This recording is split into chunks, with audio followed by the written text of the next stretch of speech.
میں اسلامی حکام کیا ہیں، شریعت کیا کہتی ہے، اس کے لیے علماء نے سوچا ہے کہ کچھ باتیں عوام تک پہنچائی جائیں، تو اس لیے میں نے بھی ارادہ کیا کہ شرعی حکام اس بارے میں بتائے جائیں، اس میں حکمتیں کیا ہیں۔ رسول اللہ صلی اللہ علیہ وسلم کے دور میں سورج گرہن ہوا ہے۔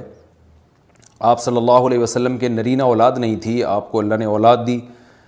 اور آپ کے بیٹے کی موت واقع ہوئی۔ یہ ایک بہت بڑا حادثہ تھا اس وقت، کیونکہ عرب میں نرینہ اولاد کی بڑی ویلیو تھی۔ آپ صلی اللہ علیہ وسلم کو اللہ نے بیٹیاں دیں، بیٹا نہیں دیا، اور بیٹا دے کے اٹھا لیا، تو ایک بہت بڑا واقعہ تھا، اور اللہ کی قدرت کے اسی دن سورج بھی گرہن ہو گیا۔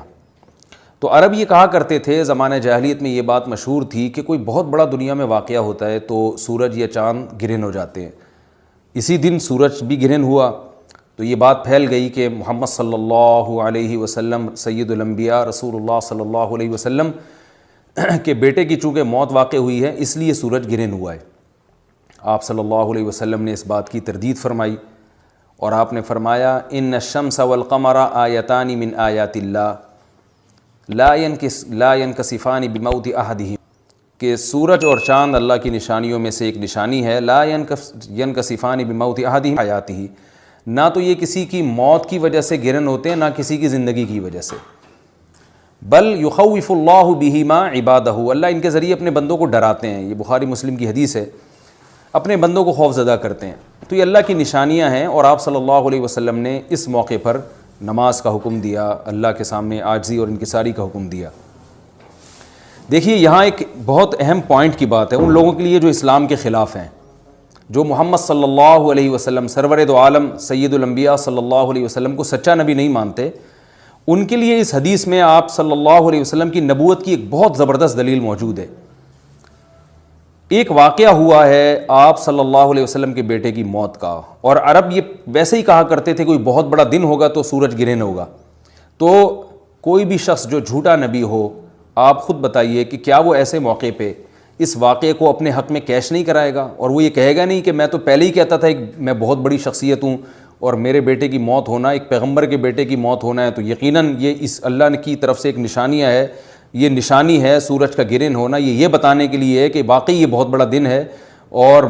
یہ بہت بڑا دن اس اعتبار سے کہ ایک نبی کے بیٹے کی موت واقع ہوئی ہے۔ لیکن آپ صلی اللہ علیہ وسلم نے یہ سب نہیں کیا، اور آپ نے بتایا کہ سورج اور چاند کے گرہن ہونے کا کسی کی موت یا زندگی سے کوئی تعلق نہیں، اور آج سائنس نے بھی ثابت کر دیا ہے کہ یہ ایک سائنٹیفک حقیقت ہے کہ جب زمین اور سورج کے درمیان چاند آ جائے تو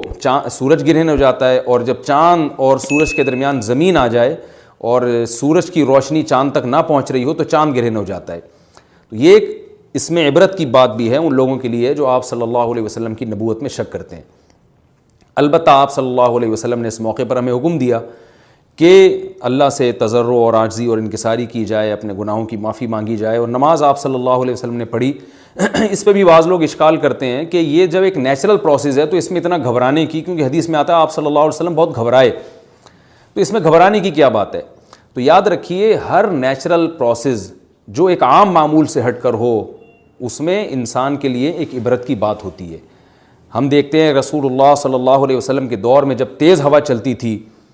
اور بارش سے پہلے ہوا چلا کرتی تھی تیز ہوائیں، تو آپ صلی اللہ علیہ وسلم گھبرا کے مسجد کی طرف دوڑتے، عاجزی انکساری کرتے، اللہ تعالیٰ سے یہ کہتے کہ اللہ تو نے تو مجھ سے وعدہ کیا ہے کہ جب تک میں ان کے درمیان موجود ہوں تو ان کو عذاب نہیں دے گا۔ تو یہ خوف کا غلبہ تھا آپ صلی اللہ علیہ وسلم پر۔ کیوں؟ وجہ اس کی یہ تھی کہ یہی حالات قوم عاد اور قوم سمود پر بھی آئے ہیں۔ قرآن میں آتا ہے نا فَلَمَّا رَأَوْهُ عَارِضًا مُسْتَقْبِلَ أَوْدِيَتِهِمْ قَالُوا هَذَا عَارِضٌ مُمْطِرُنَا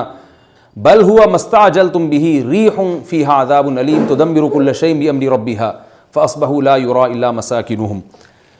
کہ وہ بادلوں کو دیکھ کے کہنے لگے یہ تو ایک معمول کے مطابق بادل ہیں جو برسیں گے اور بارش ہوگی۔ تو پیغمبر نے کیا کہا کہ یہ بارش نہیں ہے بلکہ یہ وہ عذاب ہے جس کی تم جلدی کیا کرتے تھے، اور اس میں ایک ایسی ہوا ہے جو اللہ کے حکم سے ہر چیز کو ہلاک کر دے گی۔ اور پھر ان پر ایک ہفتہ عذاب آیا، اور قرآن کہتا ہے کہ وہ ایسے پڑھ کے ہلاک ہو گئے کہ فَتَرَى الْقَوْمَ فِيهَا صَرْعَىٰ كَأَنَّهُمْ أَعْجَازُ نَخْلٍ خَاوِيَةٍ، اے مخاطب اگر تو ان کو دیکھتا تو ایسے لگتا کھجور کے تنے ہیں جو اوندھے پڑے ہوئے ہیں، تو ایسے ہوا نے ان کو تہس نہس کر دیا۔ تو یہ عام معمول سے ہٹ کے جب بھی اس کائنات میں کوئی تغیر آتا ہے تو وہ اللہ کی نشانیوں میں سے ایک سائنٹیفک حقیقت بھی ہے، اس کی ایک لاجک بھی ہے، لیکن اس کے ساتھ ساتھ اللہ کی نشانیوں میں سے ایک نشانی بھی ہے، اور ایسی نشانی ہے جس سے ہمیں ڈرنا چاہیے کہ اللہ تعالیٰ کو اختیار ہے، وہ جب چاہے سورج کی روشنی چھین لے، چاہے کسی بھی طرح سے چھینے۔ اور یہ بھی ایک سائنٹیفک حقیقت ہے جو آپ صلی اللہ علیہ وسلم کی نبوت پر جس نے ایک مہر لگا دی ہے کہ سورج اور چاند کا گرہن ہونا، اگرچہ اس کی ایک لاجک ہے کہ چاند سورج کے سامنے آ جائے تو سورج گرہن ہو جاتا ہے، لیکن اس بارے میں جو ہماری تحقیق ہے، جو سائنسدان کہتے ہیں کہ یہ وقت یعنی خطرے کا وقت ہوتا ہے، سورج سے ایسی خطرناک ریز نکلتی ہیں جو نقصان کا سبب بن سکتی ہیں، تبھی بعض حضرات سورج کی طرف دیکھنے سے بھی منع کرتے ہیں،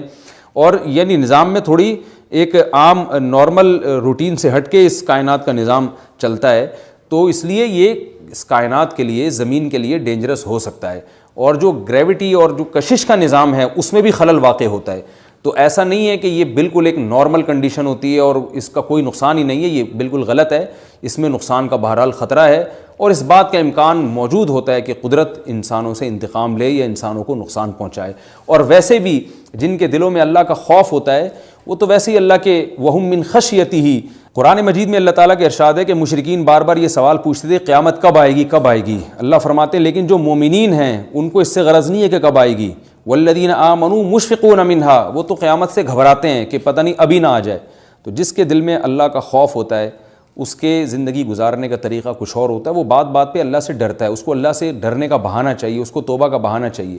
تو اس بحث میں پڑھنا کہ یہ تو ایک لاجیکلی ایک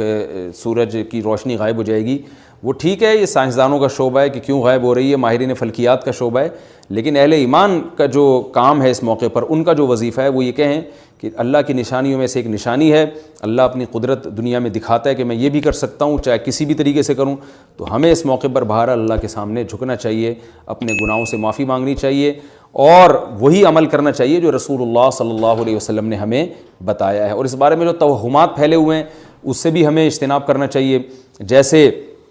نبی صلی اللہ علیہ وسلم نے عربوں کے وہم کو دور کیا ہے، بھائی اس کا کسی کی موت اور زندگی سے کوئی تعلق نہیں ہے، تو اسی طرح آج کل لوگوں میں ایک سورج اور چاند گرہن ہونے کے بارے میں وہم بھی بہت ہے کہ پتہ نہیں کیا ہو جائے گا، حاملہ عورتیں نہ نکلیں، فلانا نہ کرے، اور فلانا خربوزہ نہ کھائے، اس موقع پر کسی نے تربوز کھا لیا تو یہ ہو جائے گا، الٹی الٹی باتیں پتہ نہیں کیا کیا مشہور ہیں، یہ خربوزے تربوز کی تو میں ویسے ہی مثال دے رہا ہوں۔ تو کوئی بھی چیز جب کہنی ہو تو پوری طرح سے اس کی ریسرچ کریں۔ مجھے نہیں پتا حاملہ عورت کو فائدہ ہوتا ہے نقصان ہوتا ہے سورج گرہن ہونے سے، لیکن اگر نقصان بھی ہوتا ہے تو اس کی کوئی مستند دلیل ہونی چاہیے آپ کے پاس، ایسے ہی سنی سنائی باتیں آگے نقل نہ کریں۔ تو بہرحال ہمیں جو کرنے کا کام ہے جو رسول اللہ صلی اللہ علیہ وسلم نے بتایا ہے وہ کام بخاری اور مسلم کی حدیث کے مطابق نماز ہے، انفرادی بھی ہے، جماعت سے بھی ہے، مستحب یہ ہے کہ جماعت سے نماز پڑھی جائے مسجد میں یا کسی بھی میدان میں، اور 2 رکعتیں امام پڑھائیں گے اور اس میں سرن تلاوت بھی کر سکتے ہیں، جہری تلاوت بھی کر سکتے ہیں، دونوں رائے ہیں علماء کی۔ آج کل جہری کو اس لیے ترجیح دی جاتی ہے کہ صلاۃ کسوف میں جو رسول اللہ صلی اللہ علیہ وسلم کی سنت ہے وہ لمبی نماز ہے، تو لمبی نماز پڑھیں گے تو اگر آپ آہستہ آواز سے پڑھیں گے تو لوگوں کو تھکاوٹ کا احساس زیادہ ہوتا ہے، جہری پڑھیں گے تو تھکاوٹ کا احساس کم ہوتا ہے، تو اس لیے دونوں قولوں پہ فتویٰ دیا جاتا ہے، وہ ایک قول راجح ہے اور ایک میں آسانی ہے، تو آسانی اس قول میں ہے کہ جہری تلاوت کی جائے، اس میں لوگوں کو نماز میں کھڑا رہنا آسان ہوتا ہے، تو لمبی سے لمبی نماز پڑھی جائے، اس میں 2 رکعتیں پڑھی جائیں اور خوب طول دیا جائے اس کو، اور اتنا طول دینا کہ لوگوں کا خطرہ ہو کہ نماز ہی چھوڑ کے بھاگ جائیں گے، یہ بہرحال درست نہیں ہے، کیونکہ آپ صلی اللہ علیہ وسلم نے امام کو مقتدیوں کی رعایت کا حکم دیا ہے۔ اور کوئی جماعت سے نماز میں شریک نہیں ہو سکتا تو گھر میں نماز پڑھیں، انفرادی نماز پڑھیں، نماز نہیں پڑھ سکتے تو توبہ استغفار کریں۔ بہرحال یہ وقت جو ہے توبہ استغفار کا ہے، اپنے گناہوں سے معافی مانگنے کا ہے۔